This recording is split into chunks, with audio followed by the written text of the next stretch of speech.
এ নিয়ে আরো জানাতে কুড়িগ্রাম 250 শয্যার জেনারেল হাসপাতাল থেকে আমাদের সাথে যুক্ত হচ্ছেন রাশিদুল ইসলাম রাশেদ। রাশেদ, কি বলছেন হাসপাতাল কর্তৃপক্ষ? এসব সমস্যার সমাধান নিয়ে জেলার স্বাস্থ্য বিভাগ বা সিভিল সার্জনরা কি বলছেন সেই সম্পর্কে জানাবেন।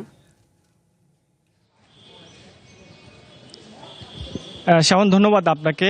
আজকে আপনি যেমনটি বলছিলেন যে আজকের যে হাসপাতালের যে অব্যবস্থাপনা কেন্দ্রিক যে চ্যানেল ওয়ানের যে আজকের প্রতিবেদনটি হয়েছে, সেই প্রতিবেদনের প্রেক্ষিতে নড়েচড়ে বসেছে এখানকার প্রশাসন।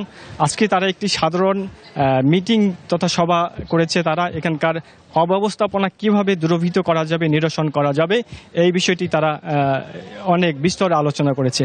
আজকের সেই সভায় উপস্থিত ছিলেন এখানকার স্থানীয় যে এমপি আতিক মুজাহিদ। তিনি সেই বিষয়গুলো শুনেছেন এবং এটি নিরসনের তিনি প্রতিশ্রুতি দিয়েছেন। তবে আমি অব্যবস্থাপনা নিয়ে কথা বলেছি এখানকার তত্ত্বাবধায়ক নুরে নওয়াজের সাথে। তিনি যেটি বলেছেন আমাকে যে এখানকার যে অব্যবস্থাপনা সেটি দীর্ঘদিনের একটি অব্যবস্থাপনা, সেটি তিনি কেবলই গত 2-3 মাস আগে তিনি এখানে যোগদান করেছেন, যে কারণে এটি আরও সময় লাগবে এমনটি বলেছেন।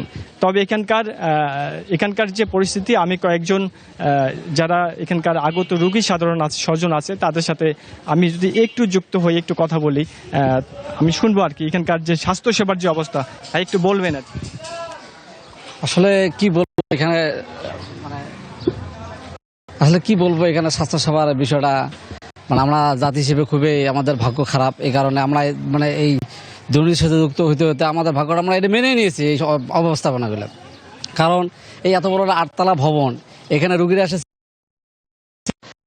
যদি 10টা ওষুধ লাগে, দেখা গেলো 2টা ওষুধ শুধুমাত্র হাসপাতাল দিয়ে পাওয়া যায়, আর বাকি সম্পূর্ণ ওষুধটা বাইরের থেকে কেনা লাগে। এটা কি আসলে অনিয়মের মধ্যে পড়ে না? তারপরে এখানে কিছু গুরুত্বপূর্ণ মেশিন আছে, যেমন এক্সট্রা তোমার X ray machine, ultrasound machine, সমস্ত বিষয়গুলো আমাদের বাইরে থেকে করতে হয়। এইখানে জনগণ অবশ্যই তারা ভোগান্তির মধ্যে ভোগে। জি, আসলে আপনি শুনতে পাচ্ছেন যেমনটি যে এখানকার যে অত্যন্ত গুরুত্বপূর্ণ যে সমস্ত মেডিকেল ইনস্ট্রুমেন্ট আছে সেগুলো কিন্তু একেবারে বিকল রয়েছে। 3 বছর থেকে এখানকার এক্স রে মেশিন আছে এবং সেই সাথে আলট্রাসাউন্ড। রাশেদ, আপনাকে ধন্যবাদ।